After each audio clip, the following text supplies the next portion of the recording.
500 years ago, an emperor went to see a saint. The emperor pleads with the saint, "Please, give me a son. The Mughal Empire needs an heir." The saint he has a think about it. He has a bit of a ponder, and he then tells the emperor, "Mate, don't you even stress about it. In 1 year from now, you will have a child." And it just so happened in a year from that date, the emperor and his favorite wife gave birth to a son. In his gratitude, the emperor built a city of red sandstone to honor the saint. This city would be known as Fatehpur Sikri, also known as the City of Victory. Now that's how the story goes. The then Mughal Empire required a capital. This was Fatehpur Sikri, and this was built in 1571 by the third Mughal Emperor, Jamal-ud-Din Muhammad Akbar, commonly known as Akbar the Great. Now, seeds of the city actually started a couple generations earlier with his granddad, Babur. Babur always had a fondness for the location. It was near the Yamuna River, and it gave him a place to stay away from his primary residence of Agra. In fact, Babur had such a fondness for the area that he had built a garden in that location following a victory in battle. Now we come to Akbar. Akbar was a third Mughal emperor of the Mughal Empire, and Akbar saw the need that his empire had the need for a new capital city.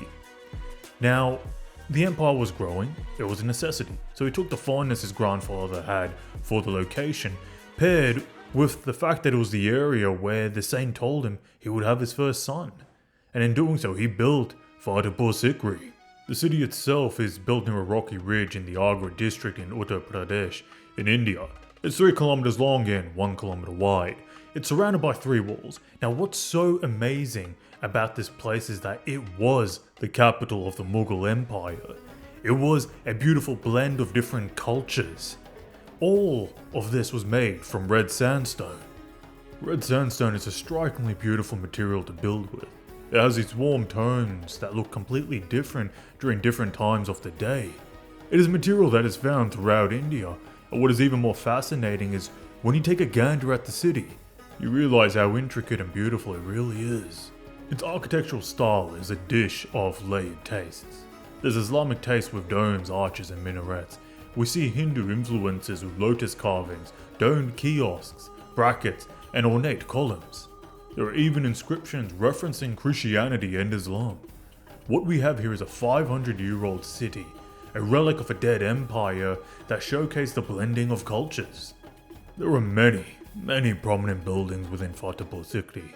However, the few below are some of the ones I've taken a rather liking to. This is Buland Darwaza, the southern gateway to Fatehpur Sikri. Now you may be wondering, why am I talking about a door? That I've lost my mind, and out of all the beautiful marvels within the city, I choose to talk about a door. Why yes, of course. It translates to Exalted Gate, or the Gate of Victory, and it was built to commemorate the victory of Gujarat. It is also the largest gate in the world. It stands proud at 54 meters tall, upon 42 flights of steps. It was built in 1573 and finished in 1575, and much like the city itself, it is made entirely of red sandstone. And it combines elements of Persian, Indian, and Central Asian architecture. You see this arch here? This here is a typical arch, and you'll note that it is quite typical of Mughal architecture. It does vary from your standard arch in the sense that it has a tip just on top of the curve. You'll note as well that there are inscriptions in reference to Islam, and this is done in Persian calligraphy. So the gate itself has both Christian and Persian inscriptions.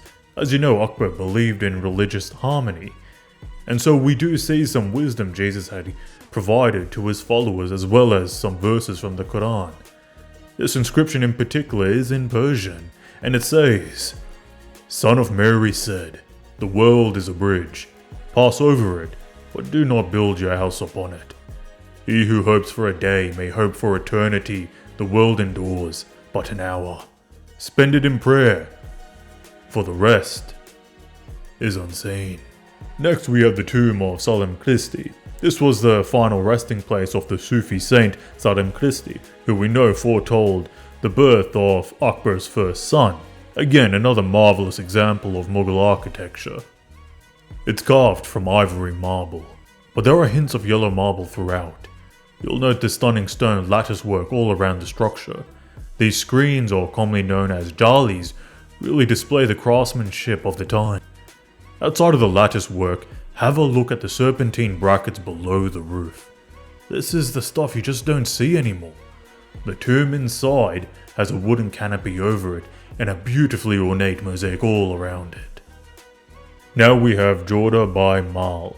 This was a palace of Akbar's favourite Mrs. Mariam Uz-Zamani, aka Jorda Bai. A delicate fusion of Hindu and Persian architecture, this red sandstone palace had beautifully carved pillars, floral motifs, intricate arches.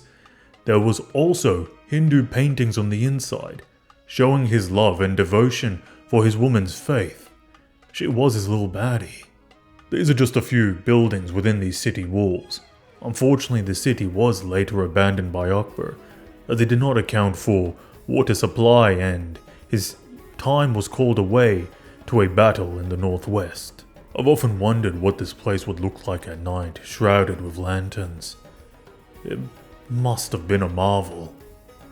Well, there you have it. This is Fatehpur Sikri, a little capsule into India's mystical past. And you can still visit it today. I know I will be. See you in the next one.